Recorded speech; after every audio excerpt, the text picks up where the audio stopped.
What you're about to see is not fiction. This is not a movie. This is the true story of how something beautiful became Brazil's deadliest nightmare. A story of curiosity, family, and the invisible killer that lurked in plain sight. This is the story of the Goiânia accident, and why sometimes the most beautiful things are the most dangerous.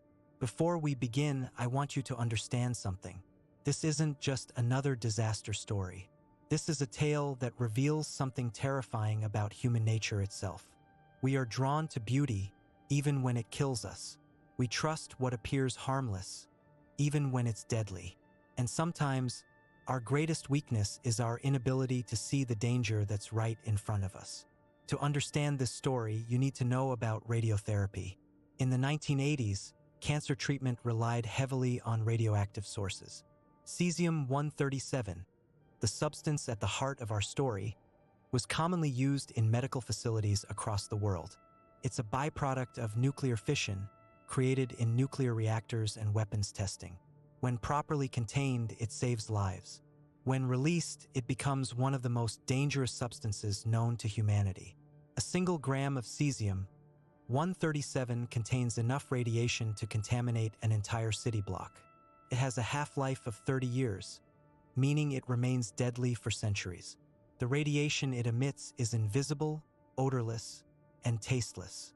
You cannot see it, smell it, or feel it until it's too late. And here's the terrifying part.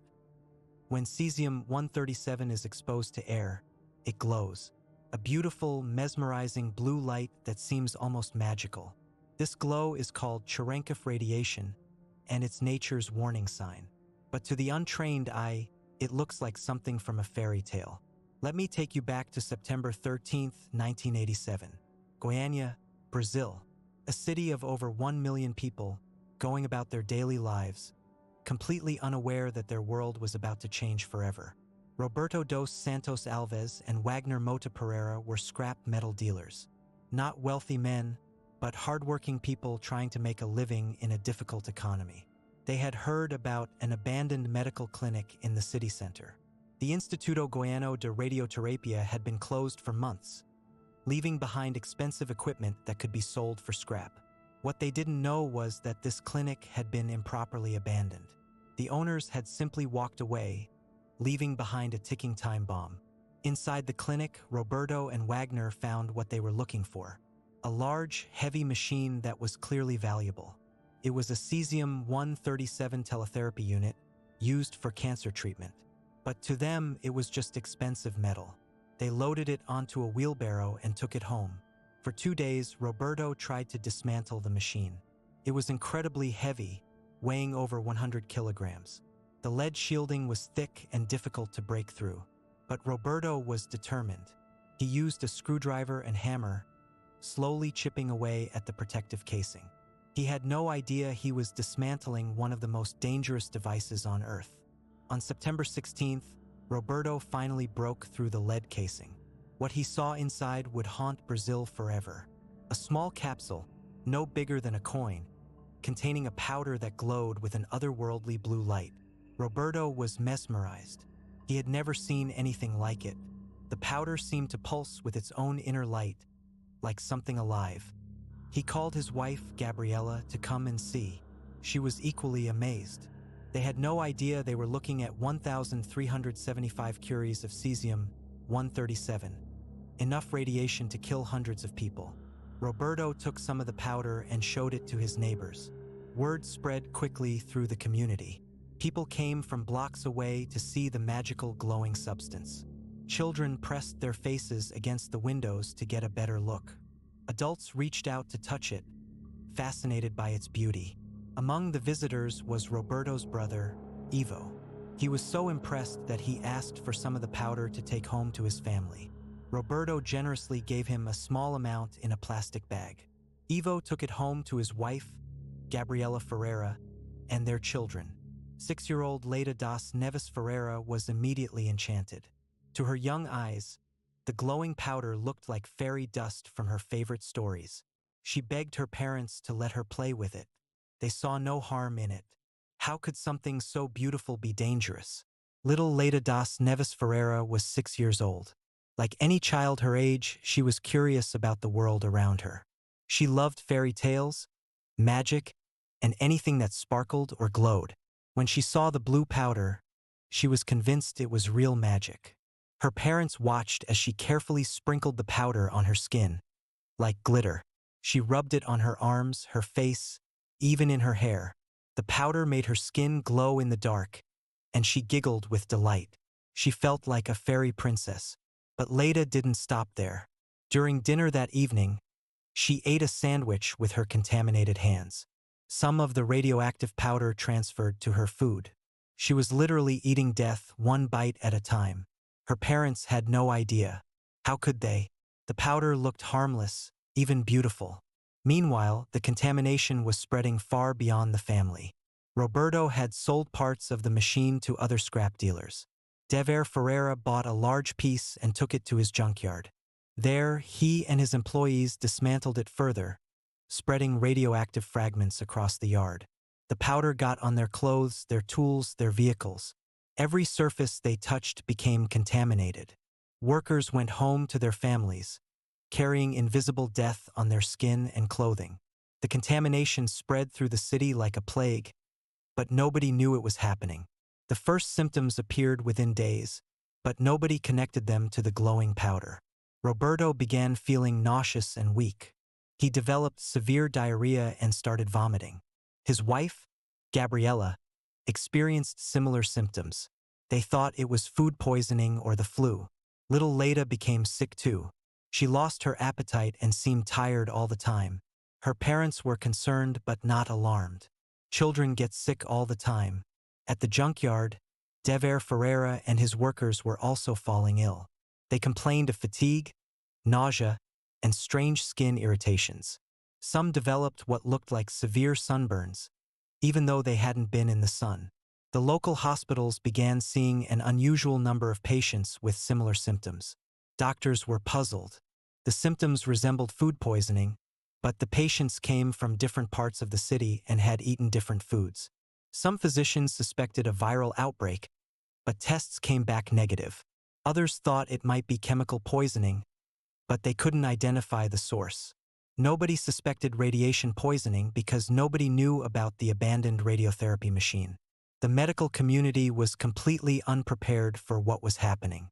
Radiation sickness was not something they encountered in their daily practice. The symptoms were vague and could be attributed to many different causes. As the days passed, the symptoms got worse. Roberto's hair began falling out in clumps. His skin developed painful lesions that wouldn't heal. Gabriella watched her husband deteriorating before her eyes, and she knew something was terribly wrong. But it was little Leda's condition that finally spurred Gabriella to action. The child who had been so enchanted by the glowing powder was now desperately ill. She had developed severe burns on her skin where she had applied the powder. Her hair was falling out and she was too weak to play. Gabriella made the connection that would save countless lives. She remembered that everyone who had been exposed to the glowing powder was getting sick. On September 28th, 15 days after the initial discovery, Gabriella made a decision that would make her a hero. She wrapped the remaining powder in a plastic bag and took it to the local health department. The officials there were skeptical. They looked at the glowing substance and had no idea what it was. Some thought it might be phosphorus or some kind of chemical, but Gabriella was insistent. She told them that everyone who had touched this powder was getting sick. She begged them to investigate. Finally, a health official decided to take the substance to a physicist at the local university. Dr. Paulo Roberto Montero was working late in his laboratory when the sample arrived. He had a Geiger counter nearby used for his research. Almost as a joke, he held the device near the glowing powder. The reaction was immediate and terrifying. The Geiger counter went crazy. The needle jumped to the maximum reading and stayed there. Dr. Montero couldn't believe what he was seeing. He checked the device multiple times, thinking it must be malfunctioning. But the reading was consistent. He was looking at one of the most radioactive substances he had ever encountered. Within hours, emergency protocols were activated. The Brazilian Nuclear Energy Commission was notified. International experts were called in. The full scope of the disaster began to emerge.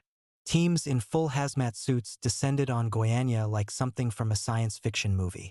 They carried sophisticated radiation detection equipment and began mapping the contamination. What they found was horrifying. The radiation had spread far beyond anyone's imagination.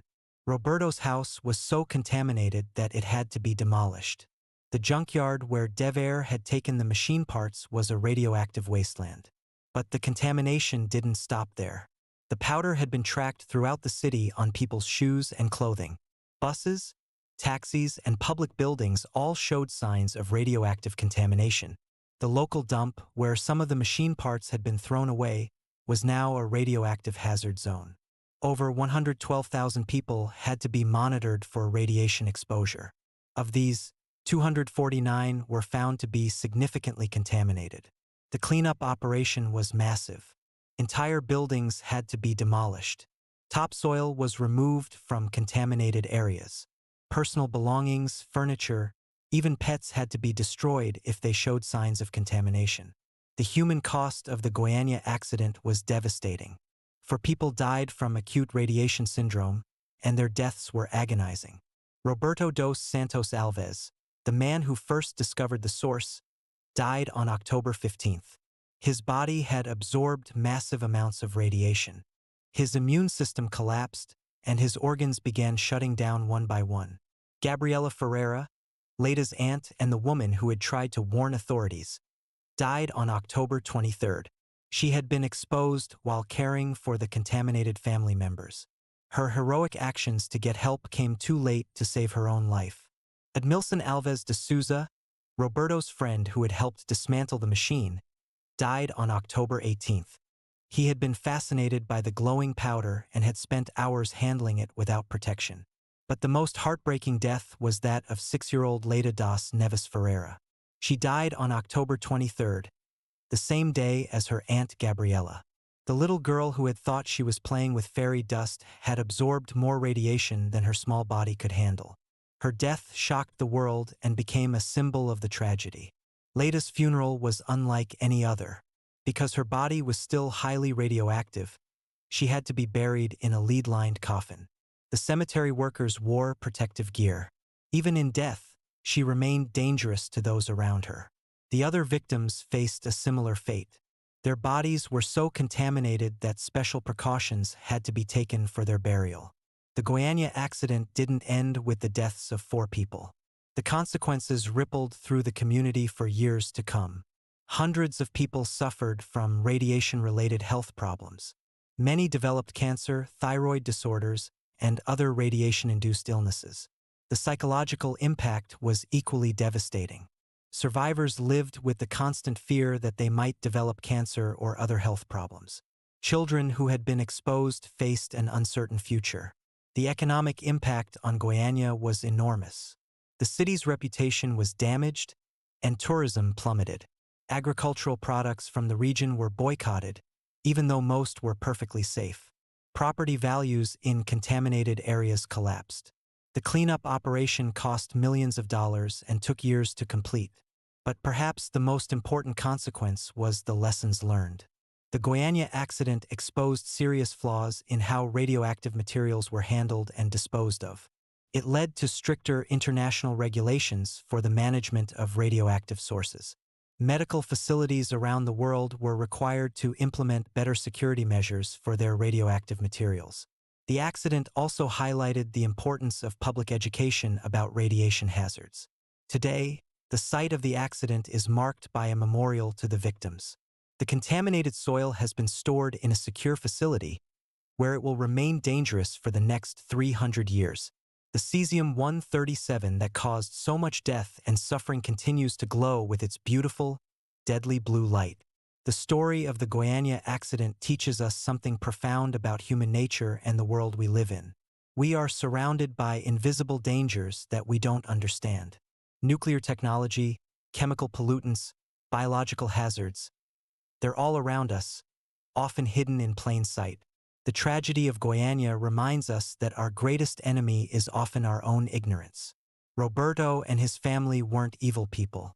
They were ordinary individuals who made a fatal mistake because they didn't understand what they were dealing with. This accident could happen anywhere at any time.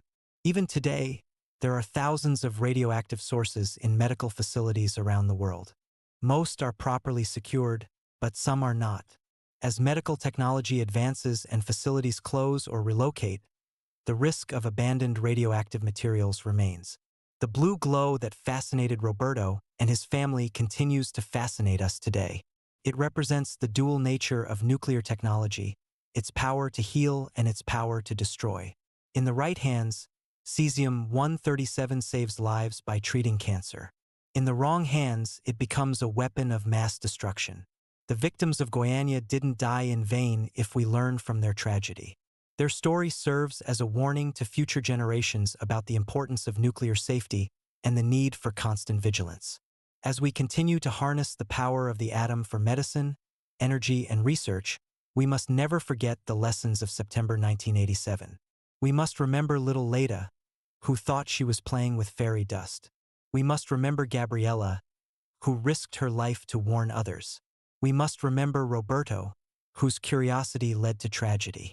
And we must ensure that their story is never. If this story shocked you as much as it shocked me, please hit that like button. Subscribe for more true horror stories that will keep you awake at night. Comment below and tell me, what part of this story scared you the most? And please, share this video to warn others about the hidden dangers that surround us every day. Remember, sometimes the most beautiful things are the most deadly. Thank you for watching, and I'll see you in the next terrifying true story.